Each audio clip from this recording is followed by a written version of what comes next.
guys, welcome back to University. This is the third episode. Unfortunately, today we don't have Dan. Dan is off gallivanting somewhere in Liverpool, so you are just left with me hosting. But I'd like to welcome on Charlie to the podcast today. Hi everyone, how are you doing? Hope everyone's well. Very polite, Charlie. Very, very polite. Love that. So last week, in the episode, we talked about the future. In the first episode, myself and Dan were kind of reminiscing on the past. So today, I'd like to talk about the present. It's really weird. It's gone in like in a non-chronological kind of thing. It's gone to the past, and then it's gone to the future, and then we're talking about the man in the middle now. But first off, to start the conversation, congratulations on getting your agent, signing with an agent. Thank you very much, mate. Thank you. That's fantastic. I mean, it's incredible to think that you're able to sign with it during lockdown as well, when, you know, opportunities are few and far between. So yeah, just talk me through how did that come about? Because obviously I couldn't even imagine someone getting an agent, particularly in these times when there's no opportunities around. Well, yeah, so like for the last 3 years, I've been building my show reel, collecting footage from short films. It was like a long-term plan. I knew when I went into first year that I needed to do this for the next 3 years to give myself a chance. Obviously, I couldn't predict coronavirus, but still going ahead, it was still the same plan. So I built up a show reel for the last 3 years, and then I just sent it out to agents with a cover letter. I managed to get myself on Spotlight, which is big for a lot of agencies. Yeah, just sent it out, and then Pride of Performance got back to me, and then the rest is history. That's his history. That's amazing. That's absolutely amazing, bro. So how does that feel now that you're on the step ladder for when obviously all of this kind of, you know, lifts, when this all lifts? How do you feel knowing that you're in that position now?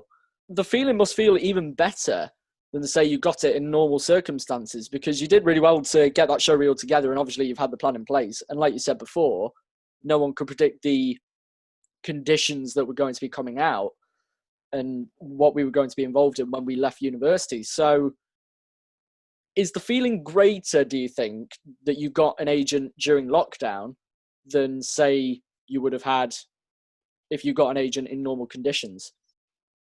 I think either way, it's just a fantastic achievement and a thing to have, because a lot of people fall at this hurdle.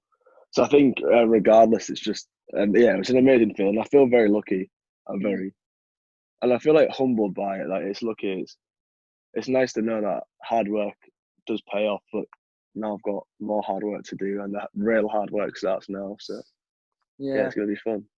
Yeah, so for those of you listeners who don't know, Charlie last night took part in Home Theatre in conjunction with Salford University's Let's Spend the Night Together. I'm on 3 hours sleep, so I'm sorry. I'm sorry if I don't make sense at any point. I'm a bit sleep deprived. Don't worry about it. I mean, it was a fantastic performance. Let me say. Thank you. And it was very different as well, because I've heard this term going around a lot, lockdown theatre, because there have been some innovative, for God's sake, I messed this word up the last time. Innovative. Oh, for God's sake, I'm trying to say it, but I can't. Yeah, that one. Innovative. Oh, man. We know what you mean. I'm getting so much pressure in saying it now. I feel like the moment I say this during this podcast series, it's going to be a huge celebration. But yeah, everyone's coming up with these new creative ideas to try and entertain people, you know, during lockdown.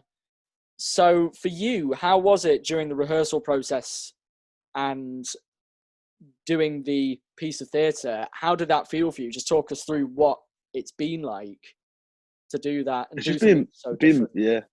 it's just been like mental, to be honest. Like rehearsing others, like it's so weird not going into the rehearsal room. So when you're in a rehearsal room, the energies to bounce off each other. It sounds like arty-farty, but it's true. There's like an energy, and like you bounce off ideas. So it's like recreating that over Zoom. It's quite difficult to do, but rehearsals, there were long rehearsals, but they were needed. And I think we really found that. I think we created something really special. It's about just going forward, trying new things. Like with anything, you've got to adapt to survive. So you need to change with the times and roll with what comes. And James Monaghan, who's directed it and organised it, did an excellent job. I think it was a privilege to work with him. Yeah, I loved it. So, just talk us through it.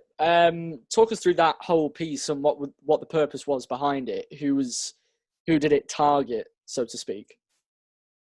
Well, so it was let's spend the night together, and the full premise is it's a summer solstice, like it was yesterday. So it's the shortest night of the year, longest day of the year, and it was about just spending the night together. And through there's many different voices throughout the piece.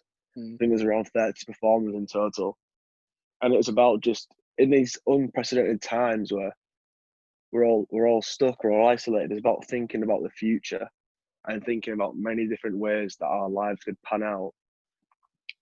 I think it was just good to like chat. It got so many people together in the time where everyone's been so isolated, getting so many people together in one room, creating, having fun. Yeah, I think that was it was an experiment, and it was really interesting, and I think it went really well, and I think the audience enjoyed it. There's 11 audience members who did the full 10 hours, so massive respect to them, because that's a slog. It's a slog to watch a performance for 10 hours.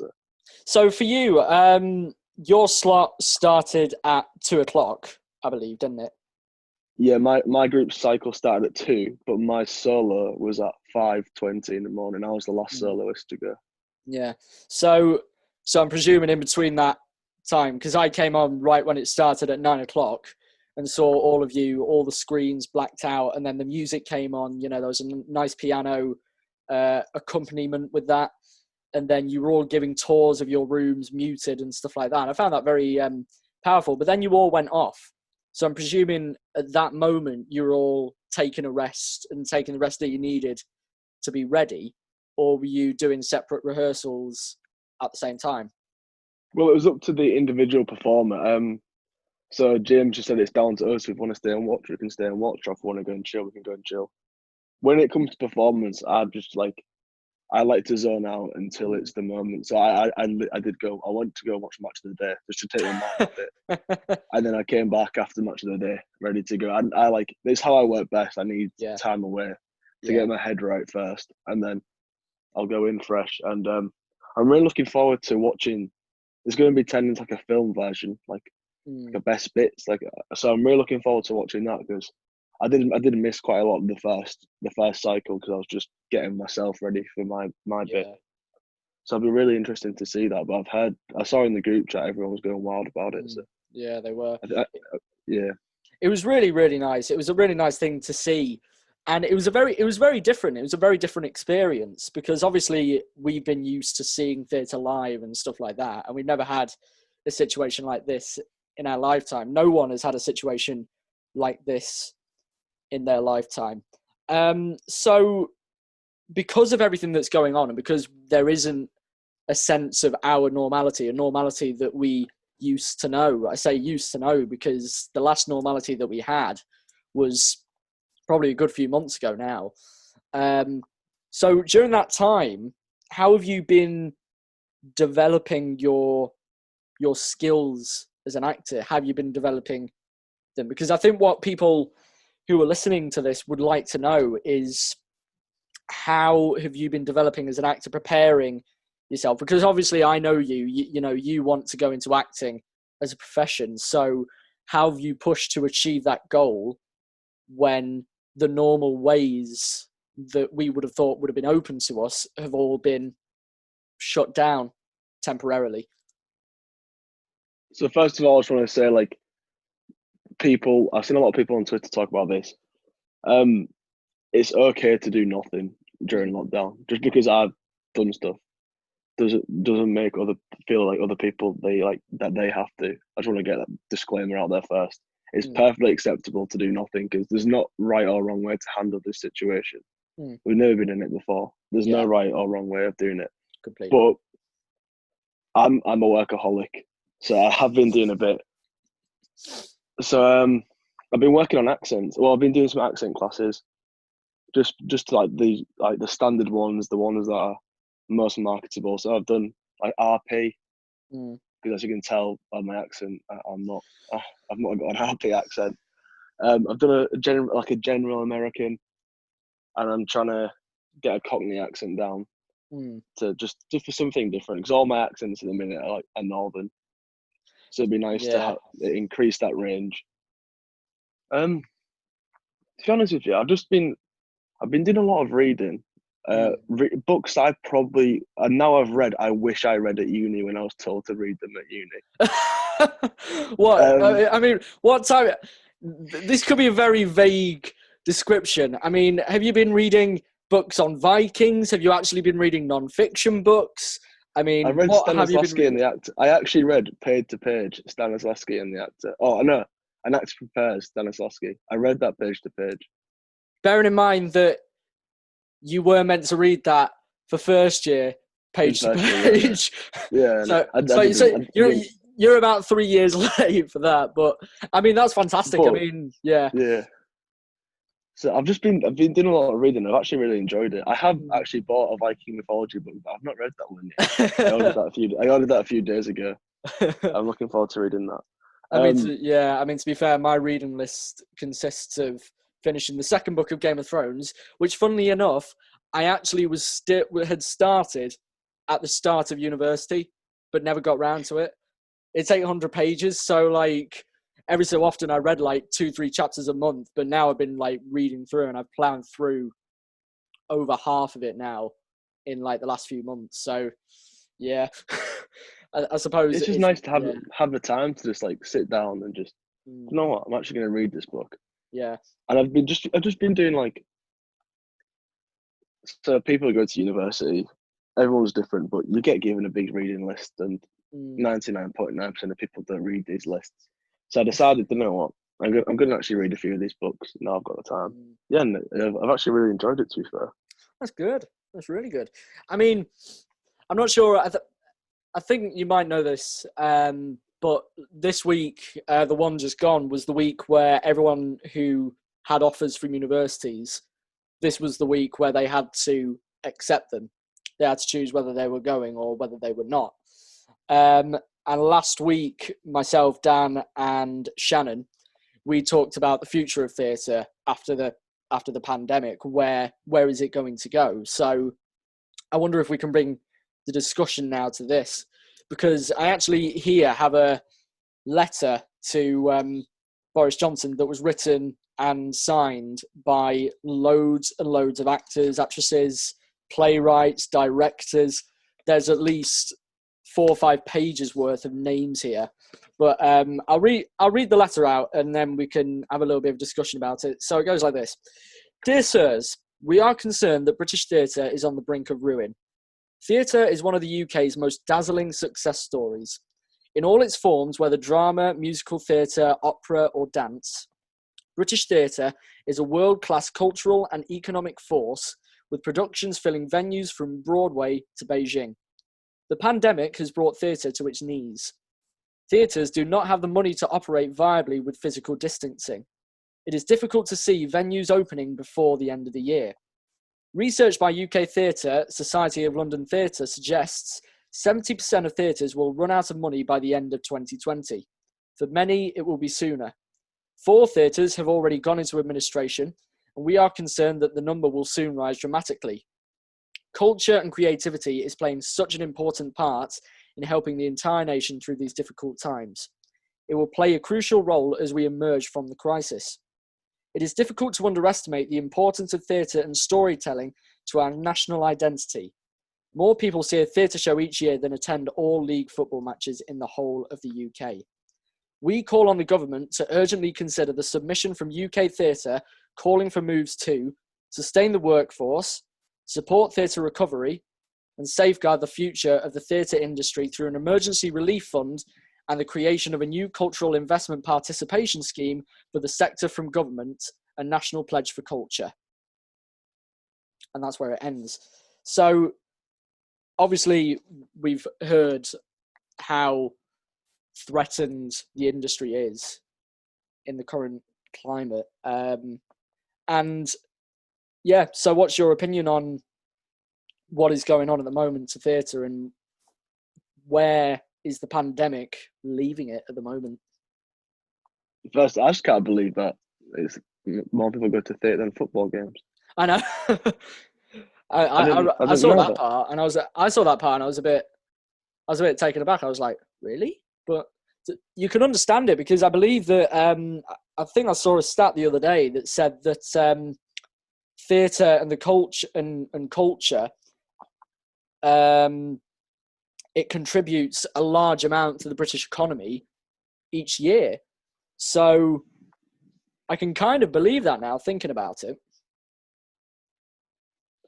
I think, I think theatre is so important, and it's just it's such a shame. Just I think the government will support it. Well, I don't even actually think that. I think I'm just hoping that they do support it. I think it's just such a shame. Like, even from the small scale venues to the large scale, it's just about telling people's stories and letting people's voices be heard, and just letting people escape life for like an hour and a half. Yeah. I think this is something that, if it does go, I think people will truly appreciate how much it did contribute to their life. I think it might become quite regional for the next 3 years, the next few years. Theatre, certainly. Yeah. I think, like, if Corona comes back, if we get a second wave, traveling's going to be very well. If it gets a second wave, they're going to struggle massively. But I think theatre in general, like, due to like travel restrictions and stuff like that, will become quite regionalised. Yeah. Which I think might help tell stories of like certain areas and things like that. I think it will survive, even if it does crumble. There'll always be people who want it eventually. Like, it will come back. It has to come back. There's too many people that care about it. It'll come back. Yeah. It's just about. Yeah. Sorry, carry on.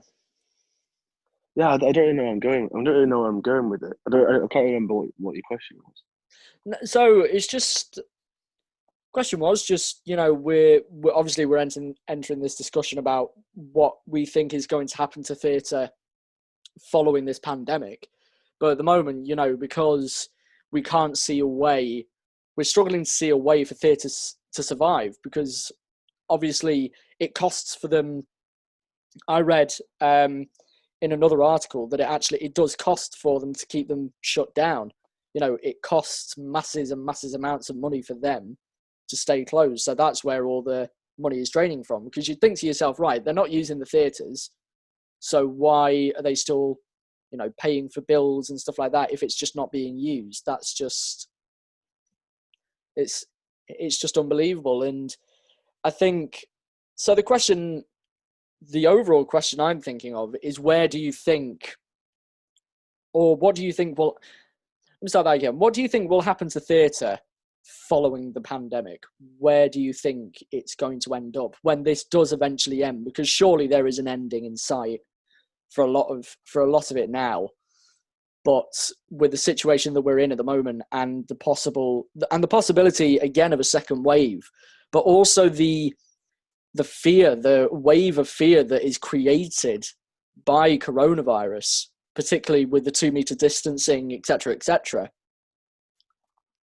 where does the future for theatres lie? Hopefully, it lies again on the stage with a full audience. Hopefully, that's what we get back to. But I think for the foreseeable future, we'll see a lot of stuff like, for example, what I was doing last night.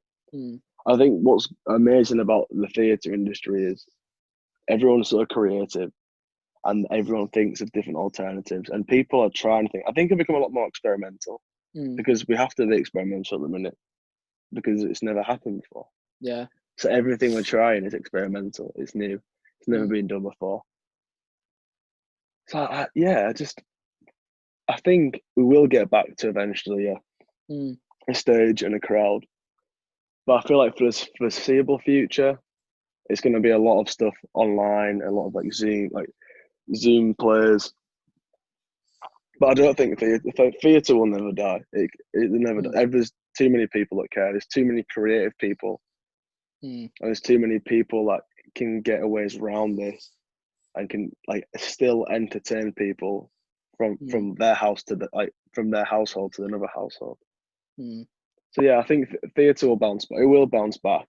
I think it'll just take a few years. Okay, that's fair.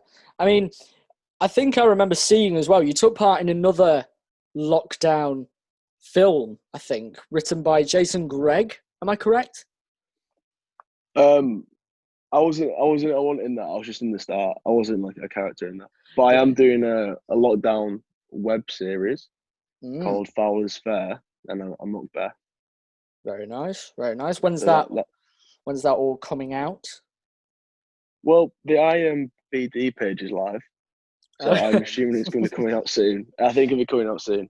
The first 4 episodes have been recorded, and they're just getting edited now, and then we're doing 5, 6, and 7. Yeah. In the next few weeks.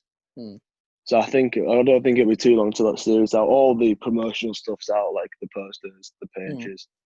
So I don't think it'll be too long until that's out. Lovely stuff. Lovely stuff. So yeah, I mean, I know you're in the start of that lockdown film with Jason Gregg, but do you know what it was all about and stuff like that? Like, did Jason tell you any of what it was about? Well, I auditioned for it and I didn't get in the actual thing. So when I didn't get in it, I didn't read the rest of it. I was like, it's part of the job. You audition, you don't get in. You audition, you don't get in. Yeah. There's a million more no's than there's yeses, and that's just part of the business. It's what it is. But no, the project seems to have done really, really well. So it's great. I've seen Jason's been posting about it a lot. I think it was about, from memory, from the audition script, I think it was about a family who were all meeting on lockdown for the first time in a while. Oh wow! Or I think it was a brother, a sister, and grandparents, and they were calling each other for the first time in a long time. I think that was the premise. But I'd be lying if I got into detail because I don't know. That's fair. I mean, to be fair, I'll tell you what I've been doing during lockdown. I've actually been learning a bit of German. Nice. Been learning on German. So I think, because me and Charlie actually, for those of you who are listening, this time in normal circumstances, we would have been in Italy. We would have been watching. Would have been in Rome right now. We would have been in Rome watching Italy versus Wales today. And then we would have been flying out to London tomorrow. So a lot of things have actually changed for both myself and Charlie. But yeah, I've been learning some German because Duolingo do offer these free lessons and stuff like that. And it teaches you a lot of things. And part of the fact I'm learning German is because I want to learn another language, but also gives me an opportunity to get the hell out of this country. If the opportunity, you fancy the move. I'm thinking about it. I'm genuinely thinking about it. You know, I think I was looking at possible opportunities for what I wanted to go into. What I'd love to go into is graduate schemes. Like, I'd love to be a producer. As I said last week, I'd love to be a producer or a researcher in TV and film. But the opportunities at the moment are few and far between. So at the moment, it's just looking to do something different and looking to see whether there's a possible new life if I learned a bit of German and then maybe moved out to Germany or somewhere else. Who knows? Who knows what the future holds? But yeah, that's what I've been doing to further my skills, I suppose. No. But yeah, I'm off all languages. Oh yeah, I can barely speak English. You can barely speak. Well, I'm joking. No, I can. But yeah, languages. I really wish I was good at languages. Mm. I mean, you're good in northern accents. Do you count those as languages? It's not a language. It's not a language. It's not a language, but I remember reading somewhere that weren't York making themselves their own country, or was that Cornwall? That I'm thinking of. Cornwall. Cornwall, yeah. Wasn't it York as well? I remember you saying a few. No, there was a Yorkshire Independent Party. Yeah, that was the one I was thinking about. The Yorkshire Independent Party, YKIP. God. But yeah, it's a horrible situation, isn't it, that we're in at the moment? It is, yeah, but you just gotta make the most of it and handle it how you see fit. Like, if you just want to watch Netflix all day, that's what gets you through. That's what gets you through. Like, I think what like social media has been bad for at the minute is you go online and you see like everyone. I had my coffee at 7, my workout at 8, read my book at 9, and I think I think it's just important to remember that it's not true. Like, it might be true for them, and that's brilliant because that's what gets them through it. But it's like there's not that pressure to do anything. If you come out of lockdown and you haven't done anything, that's fine. Like, you got out of lockdown, that's what's important. You've got through Corona. That's the main thing. That's the main thing, isn't it? Well, anyway, Charlie, thank you very much for coming on the podcast today. I know it's been a very short one. I suppose in some way we can let you get back to sleep now. Oh, I'm trying to stay up because I don't want to get jet lag. I don't know how to describe it. I don't want to get jet lag. So you don't want to get jet lag? Well, not really. Well, I don't know how else to describe it. My sleeping pattern's going to be out. It's going to be out of sync massively. So I'm just calling it jet lag. I mean, to be fair, I actually remember when just before we go, I remember last year when I was a supporting artist on Emmerdale and I was doing a night shoot, and that I didn't get any sleep the day before. I left. It was shooting in Leeds, so I left Salford at 3 p.m. Got the train to Leeds for about 5, 6. Then it went through all the way through the night, and they actually handled it really, really well because what they had was they set out like it was just a normal day. So they gave you breakfast at the start at, say, 6, 7 o'clock, and then they gave you your lunch, which was like a full meal. Like, I chose lasagna, and it was the best lasagna I'd ever had. And then they offered you like a very, very small supper of like small sandwiches and penguin biscuits and stuff like that. And then I got back into Manchester at 7:30, flopped on the bed, went straight to sleep. I didn't get up again until I'd say 4:30 that afternoon. And then that's the issue when you fall asleep. But then I'm going to brave it and stay up. But the thing is, I did stay up the rest of the time, but I was so tired and not used to it that I went back to bed at 10 o'clock and I had another full sleep, which got me back into my normal pattern. So have you had any sleep all day? Have you just not? I had 3 hours. I went to bed at 7:30 and woke up at 10:30. I had 3 hours. I had 3 hours. I'm gonna, brave the rest of the day out. I'll watch the football. That'll keep me awake. Oh yeah, hopefully. Yeah. Very good, very good. Anyway, thank you, Charlie, very much for coming on. Really appreciate that. Thank you for having me. No problem whatsoever. Appreciate it. Anyway, guys, we will see you next week. Hopefully, Dan will return from the clutches of Liverpool by next week. We will wait and see. Until then, guys, adios.